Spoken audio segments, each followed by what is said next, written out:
कामलं मोक्षं सेवनकाराय मंगलं भगवान् वीरो मंगलं गौतमोऽपि मंगलं गुरुदाय गुरुधर्मोऽस्तु सर्वमङ्गलमङ्गलं सर्वकल्याणकारकं प्रधानं सर्वधर्मान् जयन्ते शासनं नमः शनैश्वराय स्वानुभूत्या चकाशते चित्तभावाय भावाय सर्वभावाय एवं में शाश्वतोपाद नाम दर्शन शिक्षण बाहिर आवश्यक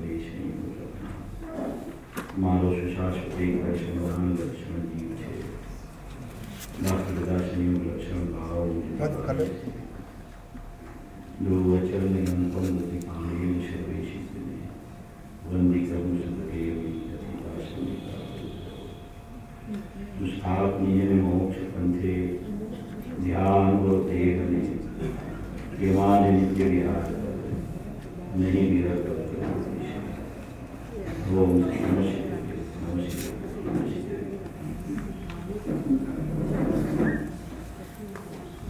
जो ये गुना द्वारा शिविर चल रही है वो शिविर आदरणीय जो बाबूजी को समर्पित करके उसके स्मरण के रूप में ये शिविर लगाई गई है। आदरणीय पूज्य बाबूजी के अध्यात्म के श्रेष्ठ वक्ता और उसकी शैली बहुत सरल और बहुत गंभीर। पूज्य गुरुदेव श्री ने अपने प्रवचनों में उनके लिए बताया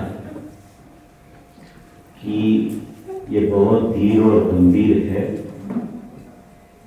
गुजराती में पूज्य गुरुदेव श्री गुजराती में कीधुं के बहुत टाढ़ा माणस है, खूब शांत प्रकृति है। एम करीने पूज्य गुरुदेव श्री घणी वखत एनी बात पण पूज्य बाबूजी नी करता होय छे। घणा प्रसंगोनी बात तो गईकाले थी गई आपणे। कल जो बता रहे थे अपने ब्रह्मचारी रमाबेन की, वो राजकोट में आए थे। वो 1987 में राजकोट में पधारे थे सत्संग पर। उस टाइम पे शांताबेन ब्रह्मचारी शांताबेन भी उधर थी ब्रह्मचारी। ये अपने कान नगर में वो रहते थे शांताबेन। और वो उस टाइम पे मंदिर में प्रवचन भी चलता था आदरणीय लालचंद भाई का और बाबूजी का, दोनों का प्रवचन वहाँ चलते रहते थे। और शांताबेन भी वहाँ कोई दिन सुनने के लिए आते रहते थे। मुझे तो इतना पूज्य बाबूजी का परिचय बहुत कम है, मगर जितना परिचय है उसमें बहुत अच्छा मुझे लाभ मिला है। सबसे पहले मेरा परिचय पूज्य बाबूजी से कलकत्ता की जो शिविर लगी थी 1996 में यही टाइम पर वहां शिविर चल रही थी, अष्टांगिका के बाद में तुरंत। उस टाइम आदरणीय लालचंद भाई के साथ में मैं वहां कलकत्ता गया था शिविर के लिए। 20 साल पहले की बात है। तभी कलकत्ता से जो प्रकाश भाई थे, जो भी यहाँ आके हुए, वो लालचंद भाई के पास आए थे और उसने वहाँ बताया कि हमको कलकत्ता में मंदिर बनाना है और उसके लिए शिविर करना है। तो उस टाइम लालचंद भाई ने बोला, सब चर्चा बहुत हो गई। फिर लालचंद भाई ने बोला कि कौन कौन भक्ता आएंगे उधर। तो प्रकाश भाई ने बोला कि आप बताओ कि और कौन भक्ता आएंगे वहां। तो लालचंद भाई ने बताया कि एक मैं और एक आदरणीय युगल जी साहब, वो दो के सिवा कोई भक्ता का काम नहीं है वहां पे। हम दो रहे रहेंगे और वो शिविर चलाएंगे। उससे पूर्व में भी भिंड में शिविर चली थी, मेरे ख्याल से उससे 7-8 साल पहले भिंड में शिविर चली थी। तब भी लालचंद भाई और बाबूजी की शिविर वहां चली थी। तो उनका दोनों का ऐसे माने कि संबंध थे, ऐसे वो साथ में बातें करते रहते थे, ऐसे गुरुदेव की बातें, द्रव्य दृष्टि की बातें और ज्ञान का स्वपर प्रकाशक स्वभाव की चर्चा उन दोनों की भी बहुत अंतर में भी आपस में भी चलती रहती थी। तो उस टाइम जो कलकत्ता में शिविर चली थी, वहाँ 17 डेज की शिविर थी, 17 दिन की। उसमें बाबूजी के 28 प्रवचन हुए थे, 28 प्रवचन, और पूरे 28 प्रवचन सवई साठ जी परमानंद की 15 गाथा पे हुए थे। जो 15 गाथा को जैन शासन का प्राण बोला गया है, जैन दर्शन किसे कहते हैं, जैन शासन किसे कहते हैं, वो 15 गाथा में आया है। वो आदरणीय बाबूजी ने पूरी शिविर में पहले से आखिरी तक वही गाथा चलाई थी। जो ज्ञानी पुरुष होते हैं वो गाथाओं में से अपना चैतन्य रस निकालते हैं। ऐसा आदरणीय बाबूजी ने वहां 15वीं गाथा पे चैतन्य रस निकाला। 15वीं गाथा चली 2 दिन, 4 दिन, 5 दिन, 7 दिन। फिर किसी ने बाबूजी को बोला कि अभी इसको आगे तो चलाओ। अगर स्पष्ट वाला प्रकरण, वही प्रकरण चलता रहा तो फिर बाबूजी ने बोला कि इसमें आगे बढ़ा ही नहीं जा सकता, ऐसा प्रकरण है 15वीं गाथा। फिर आगे बढ़ते बढ़ते बढ़ते वो मूल विषय आया कि क्रियाकार ज्ञान का तिरोभाव और सामान्य ज्ञान का आविर्भाव। तो उसका कोई अपूर्व स्पष्टीकरण मुझे बाबूजी के द्वारा 15वीं गाथा का वो शिविर में हुआ।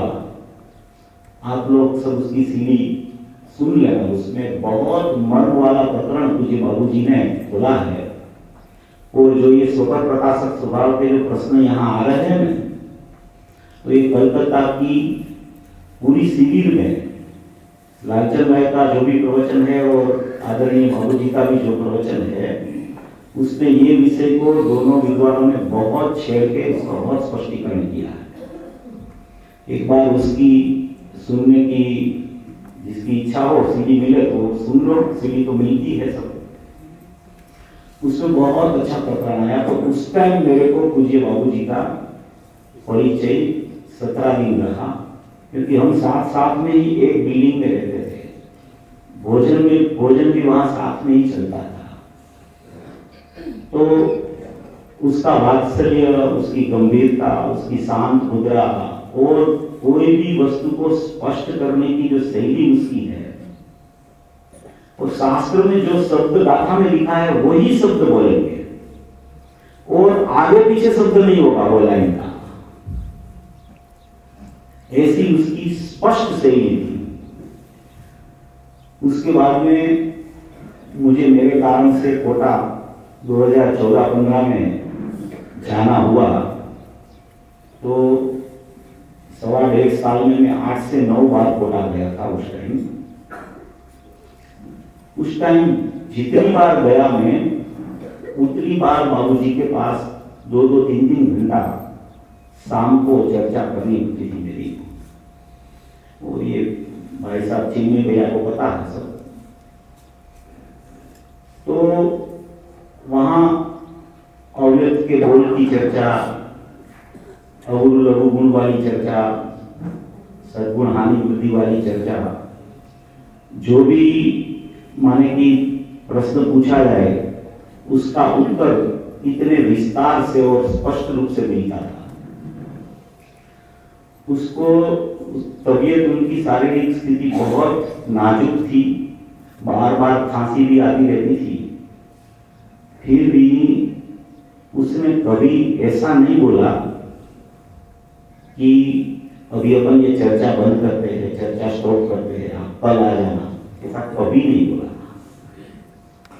माने कि तत्व का प्रेम, तत्व का आदर और निखालसता से ऐसे तत्व की स्पष्टता आती है कि अपने को ऐसा लगे कि जैसे उसकी वाणी में से अमृत झर रहा है, ऐसा लगे अपने को। अव्यक्त के बोल की, तीसरे बोल की चर्चा चलती थी हमारी उनके साथ में।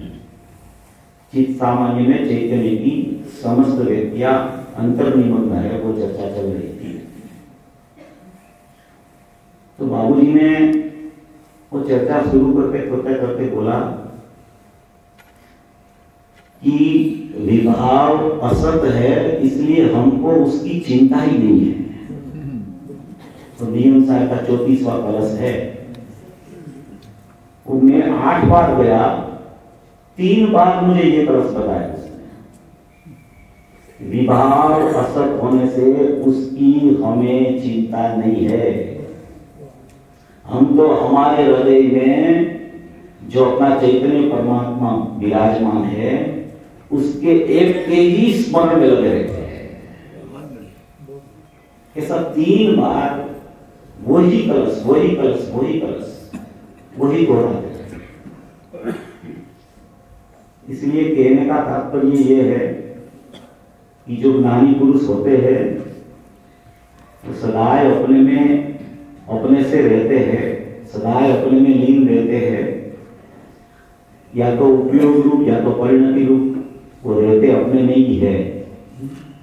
इसलिए विभाव तो उसको असत ही दिखता है, वो सत रूप नहीं जानते उसको कभी। ऐसी मुझे बाबूजी की मैंने कि इतना कैसे हम उसकी बात करें। 7-8 बार गया तो बार बार वो भी कहते रहे कि अब वापिस कब आओगे। एक बार गए तो फिर बोलते हैं दूसरी बार कब आना होगा। बोला 1-2 महीने के बाद जरूर आना मेरे पास। ऐसा आखिरी में मेरे को 1.5 साल में बहुत बाबूजी से परिचय हुआ। उससे पहले ये कलकत्ता की सिविल में परिचय हुआ।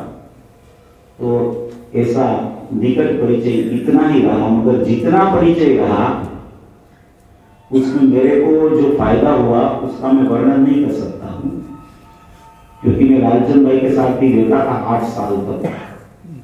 तो उनके पास भी मुझे बहुत तत्व सीखने को मिला। गुरुदेव तो बचपन से ही, हम तो मूल बिछिया वाले हैं, तो बचपन से ही गुरुदेव को तो हम अच्छी तरह से समझ रहे हैं, जान रहे हैं। ऐसी जो बाबूजी की जो बात है, उनके लिए जो शिविर लगा है उसका स्मरण तो निरंतर चालू ही रहता है। ऐसे कोई बाबूजी को सत वंदन करके मैं मेरा स्वाध्याय शुरू करता हूँ। अभी जो अपनी चर्चा चल रही है स्फटिका की गाथा के ऊपर, ये जो 356 से 365 गाथा है उसके ऊपर अपना प्रकरण चल रहा है। उसमें ज्ञान की पर्याय का निश्चय जो है उसकी चर्चा अपनी हो चुकी है। ज्ञान की पर्याय का निश्चय थोड़ा अपने बाकी है। बाद में श्रद्धा, ज्ञान, दर्शन और चारित्र। दर्शन में श्रद्धा भी गर्भित है, ऐसा जैसे आचार्य की टीका में आया है। तो इसमें जो ये प्रकरण आया है कि आत्मा कैसा होता है, उसका प्रगट रूप ज्ञान कैसा होता है, और वो किसको जानता है वो व्यवहार कहा जाता है, किसको जानता है वो भेद रूप व्यवहार कहा जाता है, और किसमें एक रूप हो जाता है उसको निश्चय कहा जाता है। ये बात का स्पष्टीकरण इस स्फटिका की गाथा में आया है। अभी जो रजनी भाई बोल रहे थे मेरे को याद आ रहा है, तो मैं वो पहले स्पष्ट कर देता हूँ। मैं आपको गुरुदेव के माध्यम से ये बात बता देता हूँ, इसलिए आपका वो विकल्प समाप्त हो जाए। आपने बहुत बार मेरे को पूछा है ये बात की सही है। अभी देखो, ये 320 गाथा जो अभय कुमार जी लेने वाले हैं ना जयसेन आचार्य जी का, उसी में ही ये प्रकरण है। जी गुरुदेव सिंह ने 70 की साल में 70 में ये 320 गाथा के ऊपर शिविर चलती थी, शिविर सोनभद्र में। वो शिविर के टाइम में बहुत लोग आए थे। शिविर के टाइम में 320 गाथा माने कि थी भी नहीं किसके पास, उसके कागज में गुजराती करवाया था। पंडित श्री हिम्मत भाई जी ने गुजराती किया था और बाद में वो गाथा पर प्रवचन चले थे, मगर मुझे गुरुदेव सिंह ने हिंदी में प्रवचन किए वो, क्योंकि बाहर से बहुत लोग आए थे तो गुरुदेव ने वो हिंदी में प्रवचन किए थे। तो वो ये जो उसमें स्पष्टीकरण आया है वो मैं आपको सुनाता हूँ। जो आपके प्रश्न है वही स्पष्टीकरण है इसमें। तो मैं बार बार ये बात बोलता रहता हूँ क्योंकि उसमें बहुत मर्म है।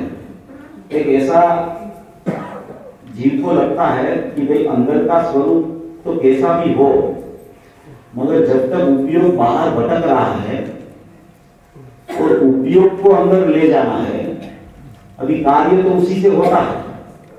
तो ऐसे अंदर में ऐसा जानना देखना पड़ा है, अंदर में जानता है आत्मा को, ऐसा निष्क्रियपना अंदर में कोई स्वरूप है, उसकी क्या जरूरत है? ऐसे भी प्रश्न आते हैं। क्योंकि कार्य तो वर्तमान उपयोग नहीं होता है, वर्तमान ज्ञान में ही कार्य होता है। ध्रुव तो सदा निष्क्रिय है, अभेद है, अखंड है, शाश्वत है, एक रूप है, अनादि अनंत नित्य है, उसमें तो कोई क्रिया ही नहीं है। जो क्रिया है जहां वो क्रिया निष्क्रिय होती है तब तो वो सम्यक ज्ञान की प्राप्ति होती है। तो अंदर का स्वरूप की इतना इसको हाईलाइट करने की क्या जरूरत रहती है?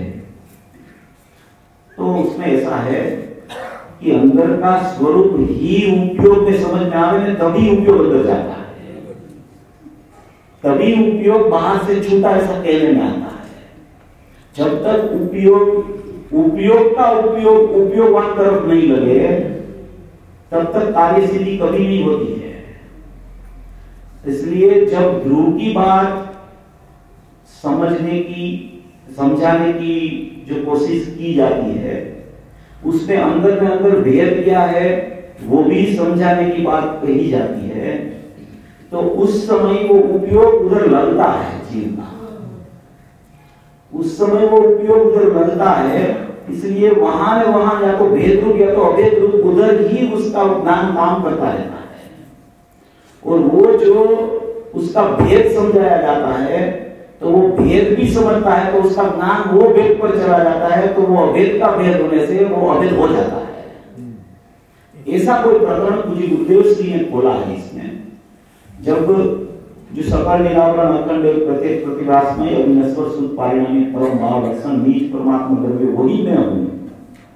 ये जो 320 गाथा का जयसेन आचार्य की टीका में जो बात आई है, उसमें जो प्रत्यक्ष प्रतिभास वाली बात है, वो प्रत्यक्ष प्रतिभास वाली बात से मुझे गुरुदेव सिंह ने ये चर्चा उठाई है। ये 320 गाथा का 12वां प्रवचन है, 20/8/70 का प्रवचन है। इसमें मुझे गुरुदेव सिंह ने ये स्पष्टता की है। ये प्रवचन ध्येयपूर्वक नई पुस्तक में छपा हुआ है और वो ध्येयपूर्वक नहीं है, वो वेबसाइट पे भी है। उसमें मुझे गुरुदेव सिंह के ही मात्र प्रवचन है। 320 गाथा के 12 प्रवचन है और 271 कलश के 6 प्रवचन है। ऐसे 18 प्रवचन का एक शास्त्र है, उसमें ये बात 167 पेज पर है। ज्ञान चक्षु पुस्तक भी छपी है। हाँ, वो तो छपी है, वो भी है, मगर वो बात नहीं, इसमें ये बात नहीं है। 320 गाथा का प्रवचन मुझे गुरुदेव श्री का 6 बार हुआ है, जयसेन आचार्य की टीका का। उसमें वो 3 बार का छप गया है, 3 बार का अभी मिलता जा रहा है, एक दो बार का, तो वो भी छप जाएगा। तो ये जो है इसमें महत्वपूर्ण बात है। और मुझे गुरुदेव श्री बोले थे ये प्रवचन जब चले तक कि ऐसा प्रवचन कभी नहीं आया, आज तक ऐसा प्रवचन कभी नहीं आया। इसमें अक्सर छपा है, आप पढ़ लेना। यहां से जो बात कहा जाता है वो मुझे गुरुदेव श्री का शब्द से बात होती है।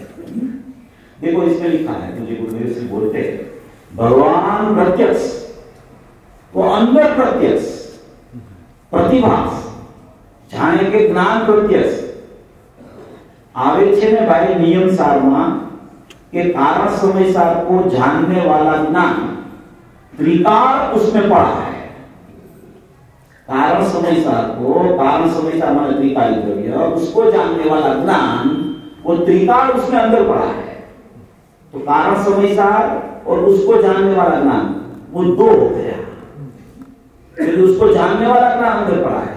देखो ध्रुव अखंड है, अभेद है, शाश्वत है, एक रूप है, पूरा है, इसमें पढ़ता हूं। कारण समय सार को जानने वाला ज्ञान त्रिकाल उसमें पड़ा है, आता है ना, तो श्रोता पूछता है कि वो तो त्रिकाल शक्ति रूप है ना, क्योंकि अंदर में तो शक्तियां ही रहती है, तो वो बोलते हैं कि त्रिकाल शक्ति रूप है, ऐसा श्रोता का प्रश्न आया है। तो गुरुदेव ने जवाब दिया, कारण समय सार जो है उसको जानने का ज्ञान भी त्रिकाल उसमें पड़ा है। वो कारण समय सार को जानते हैं, कारण समय सार जो है उसको जानने का ज्ञान भी त्रिकाल उसमें पड़ा है। एक तो कारण समय सार है, उसको जानने का ज्ञान उसमें त्रिकाल पड़ा है। वो कारण समय सार को जानते हैं, ऐसा दो भेद पाड़ दिया है ध्रुव में। एक कारण समय सार को जानने वाला त्रिकाल ज्ञान है और एक कारण समय सार स्वरूप भगवान आत्मा चैतन्य तत्व ज्ञान भाव है। ऐसा दो भेद पाड़ दिया है ध्रुव में, ध्रुव में दो भेद पाड़ दिया है। वो आता है ना कि भगवान कारण नाम, यहां जो कहते हैं कि परमात्मा द्रव्य कारण समय सार, तो उसमें क्या कहते हैं कि कारण समय सार में एक ज्ञान ऐसा है कि अपने को पूर्ण जाने, दर्शन ऐसा है, यह ध्रुव हो, ध्रुव बोलते ध्रुव है, ध्रुव अपने को पूरा देखे तो अपने को पूर्ण जाने और अपने को पूर्ण देखे, ऐसा एक त्रिकाल ज्ञान और त्रिकाल दर्शन अंदर ध्रुव में ऐसा विद्यमान है कि वो अपने कारण समय सार माने कि अपना चैतन्य परमात्मा, उसको जानने के लिए त्रिकाल उसमें वो ज्ञान दर्शन पड़ा ऐसा। देखो बाद में उसका प्रवचन में है बात। ये कारण ज्ञान भी ऐसा है, वो 11-12 गाथा, वो नियम सार की 11 और 12 गाथा में है कि कारण ज्ञान वो भी त्रिकाल ज्ञान ध्रुव ज्ञान है। नियम सार गाथा 12 कारण ज्ञान भी ऐसा ही है, इसलिए निज परमात्मा में रहा हुआ सहज दर्शन, सहज चारित्र, सहज सुख, सहज परम चित शक्ति रूप नीच कारण समय सार का स्वरूप को युगपत जानने के समर्थ होने से ऐसा ही है। बाद में उसका जो प्रकरण है ना वो भी आता है। त्रिकाल जो ज्ञान है ध्रुव, त्रिकाल जो ज्ञान है ध्रुव, वो अपना ज्ञान को जानते हैं, इसको बोलते हैं निष्क्रियपने जानना। ध्रुव में कोई क्रिया नहीं होती, क्रिया वर्तमान उपयोग में होती है, वो क्रियाशील उपयोग है, और ये निष्क्रिय त्रिकाल उपयोग है और निष्क्रिय कारण परमात्मा है। तो त्रिकाल जो अपना ज्ञान है ध्रुव, वो अपना ज्ञान को जानते हैं, ऐसा त्रिकाल पड़ा है, अपना ज्ञान को जानते हैं, ऐसा त्रिकाल पड़ा है। त्रिकाल ध्रुव जानते हैं, ऐसा ही ज्ञान है। तो फिर श्रोता को प्रश्न होता है, पहले प्रश्न आया था वही प्रश्न कि वो तो शक्ति है ना, फिर से प्रश्न होता है। तो गुरुदेव बोलते हैं कि शक्ति है, शक्ति है, मगर जानने का स्वभाव पड़ा है। तो वो क्या कहना चाहते हैं, ये पूरा प्रकरण नियम सार का है। नियम सार में जो बात चली है, तीसरी गाथा से शुरू हुई है, वो तीसरी गाथा से शुद्धज्ञान चेतना परिणाम, 7वीं गाथा में कारण परमात्मा, 9वीं गाथा में कारण शुद्ध जीव, 10वीं गाथा में चैतन्य निर्विदायी परिणाम, 11वीं गाथा में स्वरूप प्रत्यक्ष ज्ञान, 13वीं गाथा में कारण दृष्टि, 14वीं गाथा में परिसमता भेदम गच्छति की पर्याय, ऐसा भेद करके समझाया जाए उसको पर्याय कहते हैं। और 15वीं गाथा में कारण शुद्ध पर्याय की चर्चा उसमें आई है नियम सार। तो ये कारण शुद्ध पर्याय जो अंदर में पड़ी है वो त्रिकाल ज्ञान दर्शन रूप है, और वो त्रिकाल ज्ञान दर्शन रूप जो उसका स्वभाव है, वो अपने कारण परमात्मा को, नायक भाव को, चैतन्य सत्ता को त्रिकाल में त्रिकाल का जानना, भेद के बिना, क्रिया के बिना, वो जानने में समर्थ है, ऐसा नियम शहर में आया है। उसका यहाँ पे खुलासा पूज्य गुरुदेव जी ने किया है। पर्याय में जाना क्यारे, देखो ऐसा दिया है कि गुरुदेव ने बोला कि शक्ति है वो जानने का स्वभाव पड़ा है।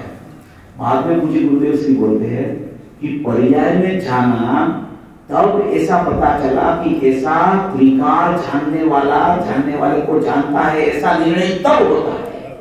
वो निर्णय की बात है, वो वर्तमान उपयोग की है, वो वर्तमान क्रियाशील उपयोग की बात है। मगर निर्णय किसका होता है? तो कि ऐसा अंदर में जानना चल रहा है, ऐसा निर्णय होता है। ऐसा निर्णय होता है तो वो उपयोग फिर वहां जाता रहता है। जैसे दृष्टांत आता है कि दरिया में कोई वाहन चलता हो तो कोई पक्षी उधर बैठ जाए, फिर वो घूमे, फिर उसको कहीं भी उसको ठहरने का स्थायी स्थान न मिले तो फिर घूम के फिर वहां बैठता है, फिर घूम के फिर वहां बैठता है। ऐसे ये उपयोग है ना, ऐसी बात जो पता चलती है ना तो बार बार उपयोग उधर जाता है, बार बार उपयोग उधर जाता है।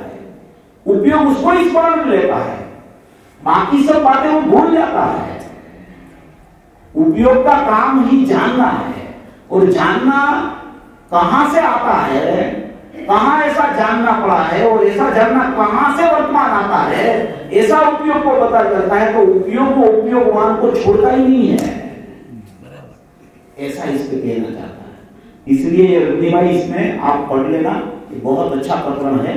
इस पे स्पष्टीकरण गुरुदेव ने तो बहुत किया है, वो आप पढ़ोगे तो आपको उसमें बहुत पता चलेगा कि अंदर का स्वरूप कैसा होता है, और सचमुच में अंदर का स्वरूप ही समझने लायक है। बाकी बाहर की चर्चा में तो जीव ने अनंत बार सुनी है, अनंत काल से परिभ्रमण कर रहा है चार गति में। कुछ गुरुदेव जी ने आज कितनी वैराग की बातें की, जैसे प्रवचन सुनते सुनते ऐसा वैराग आ जाए कि अपना चैतन्य परमात्मा में उसका उपयोग चला जाए। ऐसी वैराग्य की बात ज्ञानी होते हैं, ज्ञानी को ज्ञान और वैराग्य की शक्ति उदित हो जाती है, और उसका ज्ञान ऐसे परिणमता है अंदर कि बाह्य चीजों से उसको ऐसा वैराग आता है, ऐसा वैराग आता है, अपने शुभ भाव से भी वैराग आ जाता है। माने कि कोई भेद ही नहीं दिखता है, वो अभेद में ही रह जाते हैं, अभेद में ही चले जाते हैं। ऐसी कोई सुंदर चर्चा पूज्य गुरुदेव जी के द्वारा चल रही है। अपने पास तो एक अध्यात्म पुरुष है पूज्य गुरुदेव जी, जिसने ये कुंतुल आचार्य देव का, अमृतचंद्र आचार्य देव का जो स्पष्टीकरण किया है, वो ऐसा स्पष्टीकरण तो कहीं नहीं मिलता है। तो अपनी तो ये रिस्पॉन्सिबिलिटी है, जिम्मेदारी है कि पूज्य गुरुदेव जी ने जो बात जहां खड़े रह के जहां से देखना सिखाया है, उस लाइन में चलना, उसके साथ साथ में अपन चलेंगे ना तो वो जहां पहुंचेंगे वहां अपन पहुंच जाएंगे। ऐसा पूज्य गुरुदेव जी ने सिखाया है, तो अपने को वो सीखना है। शास्त्र है निश्चित रूप से, विद्वान का प्रवचन भी है, मगर वक्ता तो सचमुच में जगत में एक ही है, पूज्य गुरुदेव जी। अपन सबको श्रोता है, अपन तो उनको सुनते हैं, तो अपने को पता चलता है कि यहाँ ये कहना चाहते हैं, यहाँ ये कहना चाहते हैं।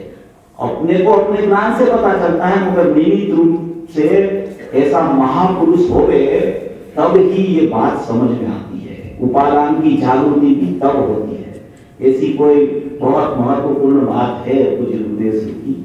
अपनी यहाँ सेविका की गाथा पर प्रवचन स्वाध्याय चल रहा है, यानी कि असद्भुत व्यवहार, सद्भुत व्यवहार और उसका निषेध करके निश्चय में कैसे आना, वो चर्चा चल रही है। इसमें 632 पेज पर तो अपना प्रकरण है, वो आगे बढ़ाते हैं उसको।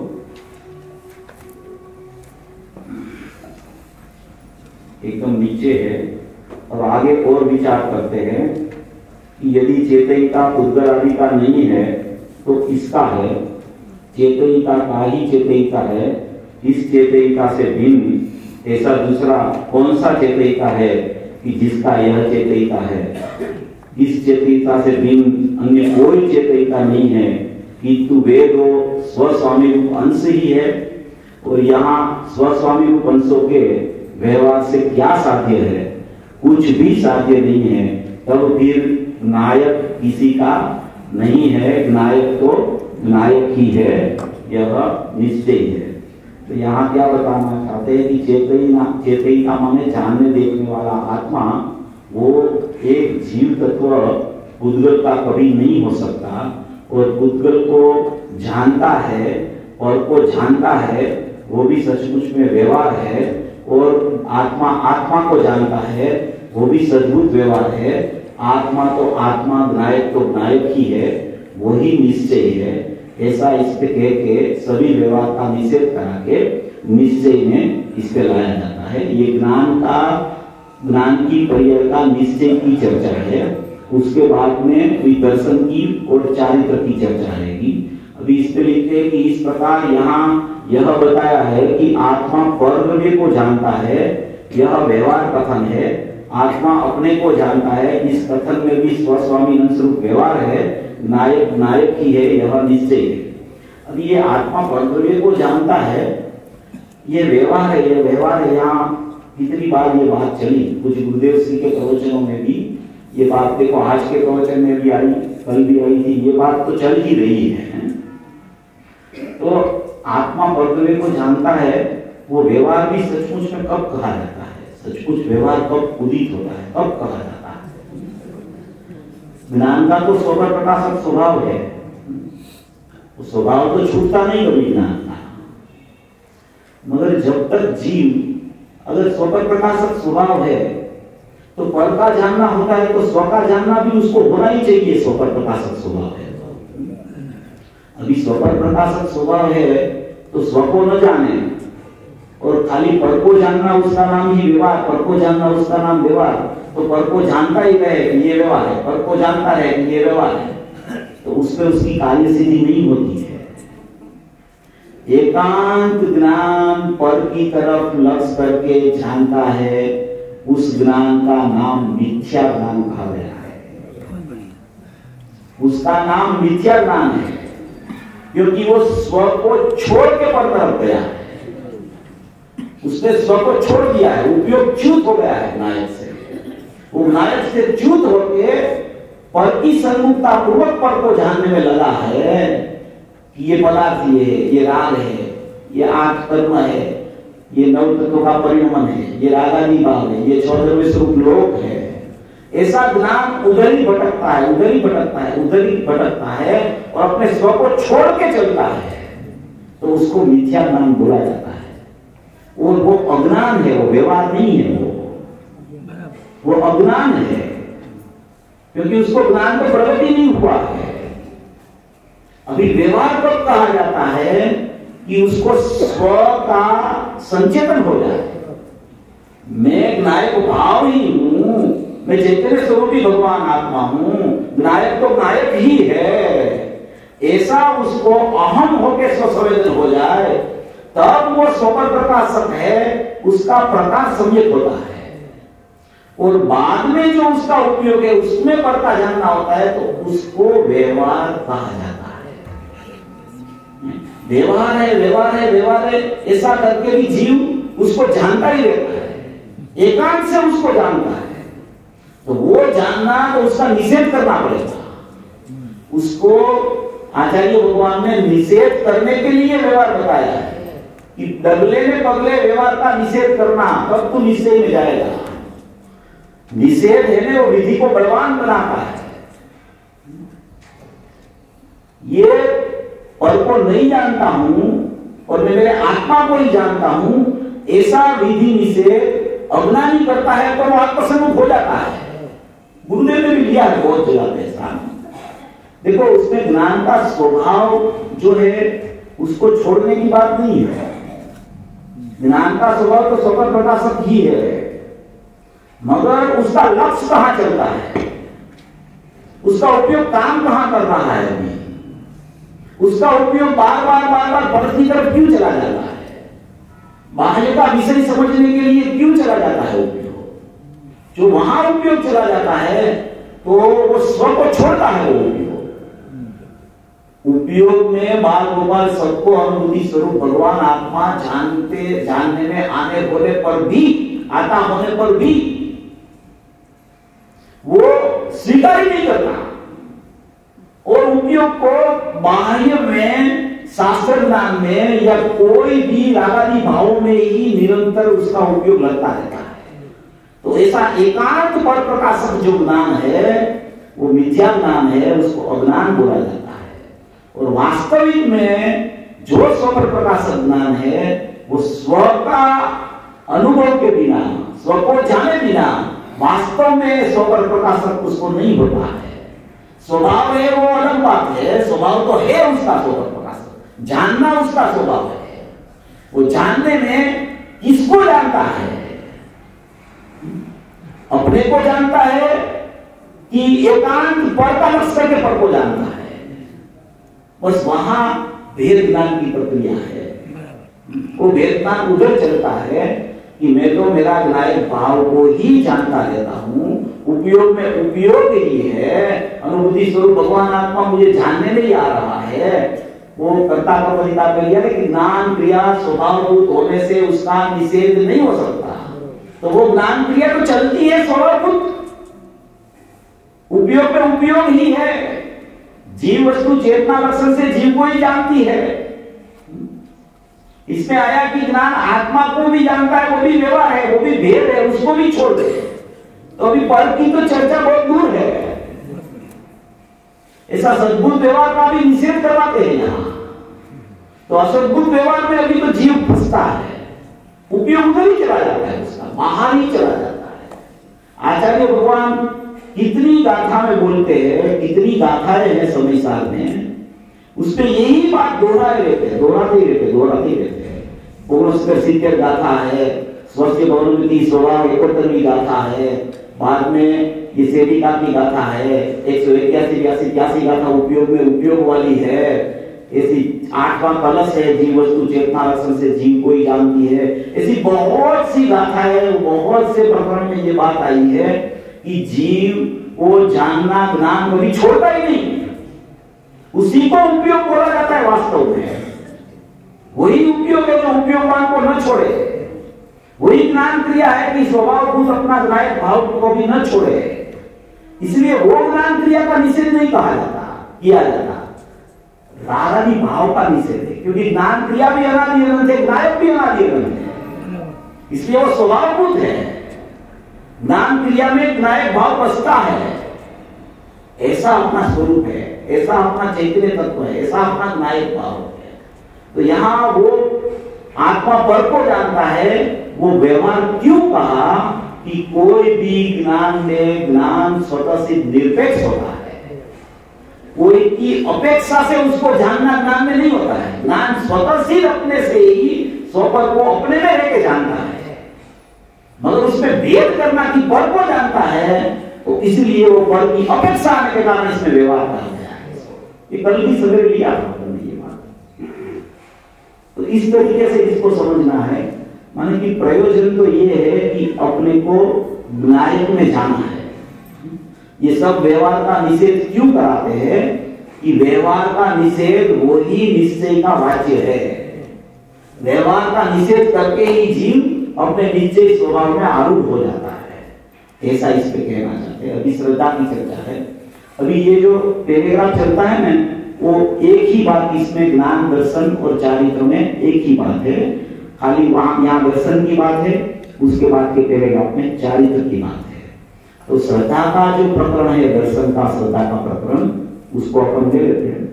इसी प्रकार दर्शक के संबंध में कहा जाता है, इस जगत में कलय श्वेत गुण से परिपूर्ण स्वभाव वाला द्रव्य है।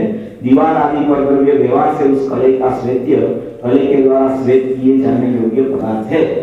अब श्वेत करने वाली कलय श्वेत किए जाने योग्य दीवार आदि पर द्रव्य की है या नहीं, इस प्रकार उन दोनों के तात्विक संबंध का यहाँ विचार किया जाता है। यदि कलय दीवार आदि पर द्रव्य की हो तो क्या हो, यह प्रथम विचारते हैं।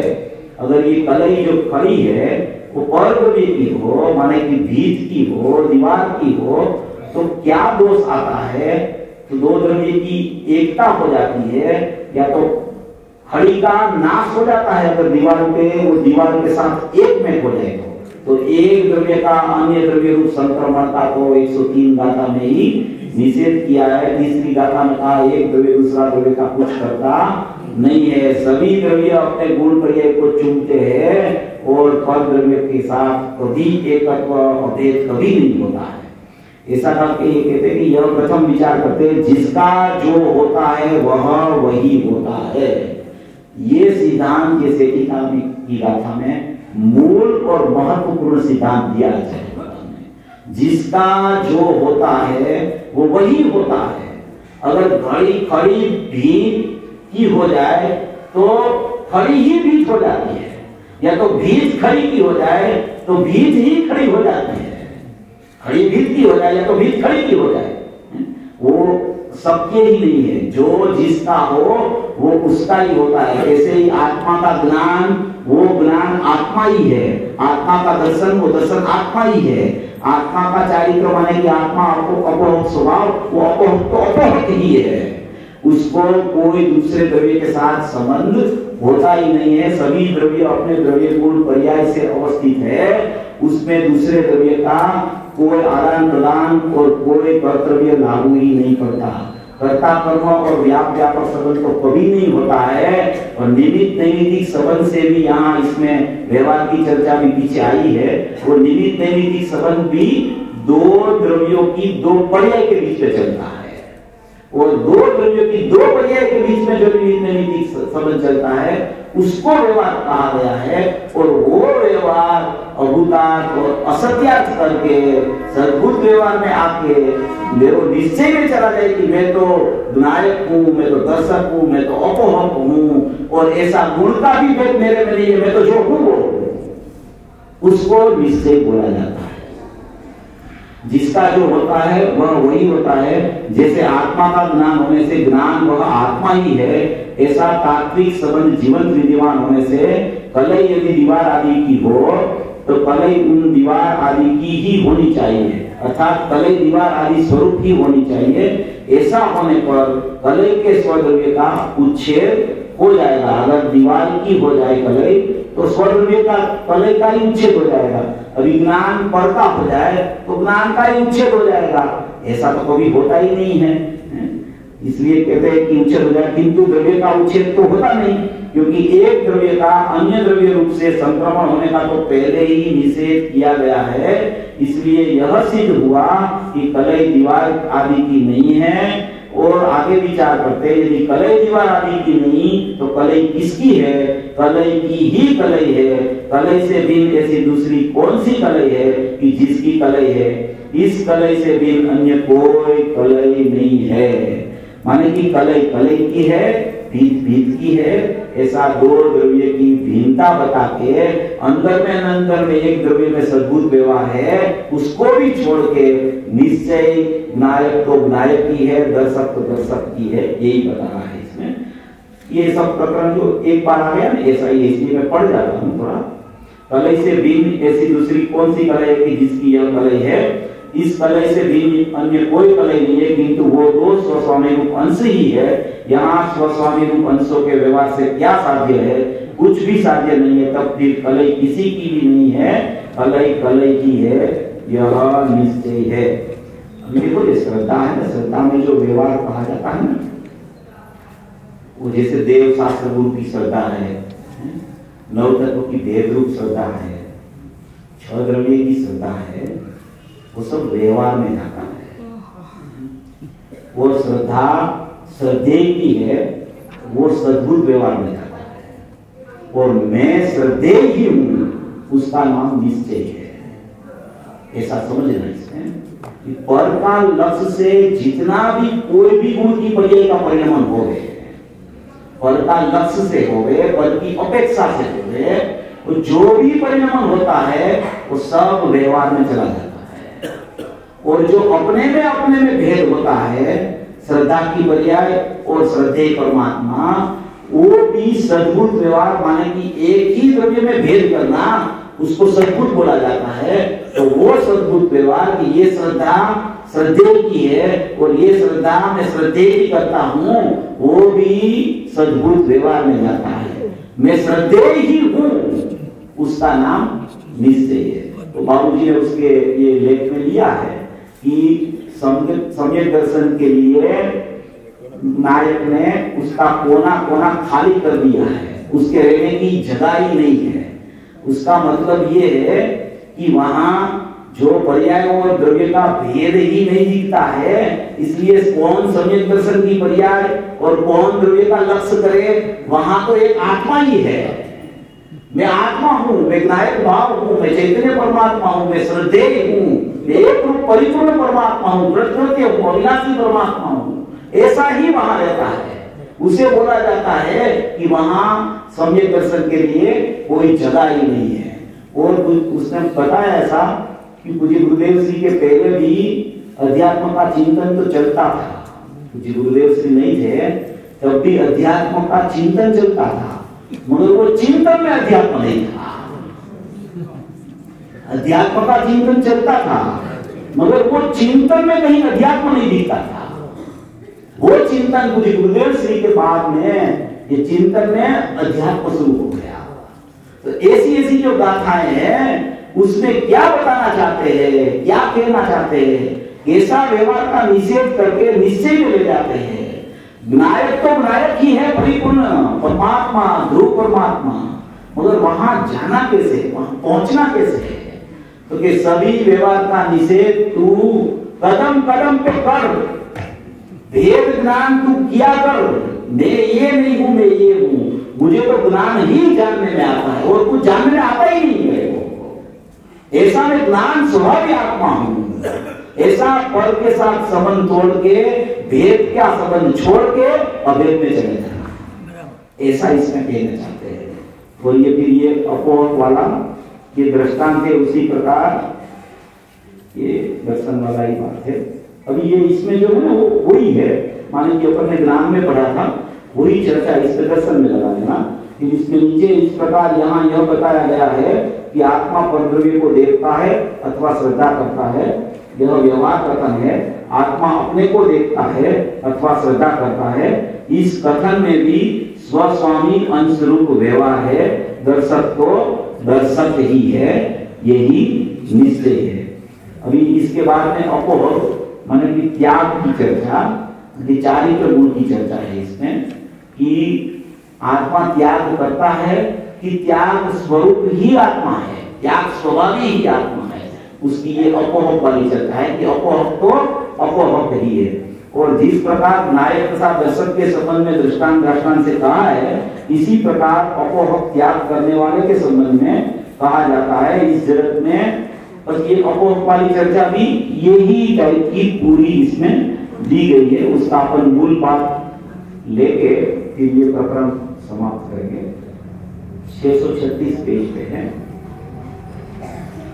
इस प्रकार यहाँ यह बताया गया है कि आत्मा पर द्रव्य को त्यागता है, यह व्यवहार कथन है। तो पर द्रव्य का कभी ग्रहण ही नहीं हुआ, तो उसका त्याग की चर्चा ही कहां से शुरू होगी? ग्रहण किया ही नहीं, वो मानता है कि मैंने ग्रहण कर लिया, तो वो मान्यता का त्याग की बात है। और द्रव्य का तो ग्रहण कोई कर ही नहीं सकता, एक द्रव्य दूसरा द्रव्य का ग्रहण ही नहीं कर सकता। और 43 शक्ति में शक्ति आई है, त्याग उपादान शून्य तो शक्ति, ग्रहण पूर्वक त्याग होता है। जब आत्मा का ग्रहण होता है तब ही विभाव का त्याग, विभाव की उत्पत्ति नहीं होती, उसको बोला जाता है कि इसने विभाव का त्याग किया। तो माने कि आत्मा का ग्रहण पूर्वक त्याग बोला जाता है, उससे पहले कोई त्याग होता नहीं है। मगर त्याग में करता हूं ऐसा मानता है, उसको यहाँ व्यवहार कहा है, ऐसा कहना चाहते हैं। इस प्रकार यहाँ यह बताया गया है कि आत्मा परद्रव्य को त्यागता है, यह व्यवहार कथन है। आत्मा नाम दर्शन नहीं, ऐसा नीच को ग्रहण करता है, ऐसा कहने में भी स्वस्वामी अंशरूप व्यवहार है। नाम दर्शन में जो चेतन का आत्मा है वो अपने को अपने में ग्रहण करता है, ऐसा भेद करना वो भी व्यवहार है। चेतयिता तो चेतयिता ही है, अपोहक तो अपोहक ही है, यह निश्चय है। माने कि त्याग की विधि भी ग्रहण पूर्वक होता है। पूज्य गुरुदेव श्री बहुत बार फरमाते हैं कि राग है ना, राग, वो राग होता है अपनी पराश्रित पर्याय में, पराश्रित पर्याय में होता है, मगर उसमें पराश्रित पर्याय में पुद्गल का लक्ष्य होता है, कर्म का लक्ष्य होता है, तभी राग की पर्याय उदित होती है। विभाव है ना, विभाव वो पर के लक्ष्य के बिना कभी उत्पन्न नहीं होता, ये नियम है, सिद्धांत है। और वही विभाव को अगर षटकारक से देखो, अपने षटकारक से देखो पर्याय को, तो वो स्वतंत्र परिणमन है उसका। वो उसका राग का परिणमन होना वो क्षणिक अशुद्ध पाठन है। और उसको निमित्त निमित्त संबंध से देखो तो बाहर में उदय है और यहाँ राग का परिणमन चलता है। तो वो अपेक्षा ऐसी है कि वहां उसमें जिसके लक्ष्य से राग होता है उसके खाते में राग को डाल देते हैं। 39 कलश है समय उसमें लिखा है, एक राग क्या है, तो एक पुद्गलस्य ही निर्माणम, वर्णादि गुणस्थान आदि सभी भावों को पुद्गल के खाते में वहां डाल दिया है। 50 से 55 गाथा है ना, 29 गोल वाली, उस पे ये कर रहा है जीवनिकार में, और 60वीं गाथा में भी बहुत अच्छा प्रकरण है। तो उसमें राग को वहां डाल दिया है पुद्गल में, क्योंकि राग है ना वो पुद्गल के लक्ष्य के बिना नहीं होता, राग निकल जाता है, अनुभूति में राग बुद्धि पूर्वक नहीं होता, यथा क्या चारित्र होने पर राग चला जाता है। इसलिए राग मेरा स्वभाव कभी नहीं हो सकता। और ज्ञान कभी, ज्ञान दर्शन अपना जो त्रिकाल उपयोग स्वभावी आत्मा है और ज्ञान दर्शन रूप अपना परिणमन है, वो कभी छूटता नहीं, इसलिए वही मेरा स्वभाव है। और जो राग होता है, विभाव होता है, मोरा उद्देश्य का परिणमन होता है, वो पर के लक्ष्य से होता है, इसलिए वो पर ही है, मुझे उससे कुछ लेना देना है ही नहीं। इसलिए मुझे उससे दूर करने का पुरुषार्थ नहीं करना है, मेरे में रहने का पुरुषार्थ करना है। उसको दूर करने वाला उसी को देखता रहता है और उसको भूल जाता है और अपने में रहने का पुरुषार्थ करता है, उसको राग की उत्पत्ति नहीं होती है। तो उसको बोला जाता है कि ये जीव ने राग का अभाव कर दिया, राग की उत्पत्ति नहीं हुई। 34वीं गाथा में आया है कि ज्ञान प्रत्याख्यान है, माने कि विभाव की उत्पत्ति न होना, उसी का नाम त्याग बोला जाता है।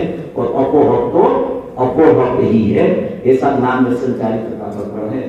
सर्वभवी जीव ऐसा से ही अपना मोक्ष मार्ग पर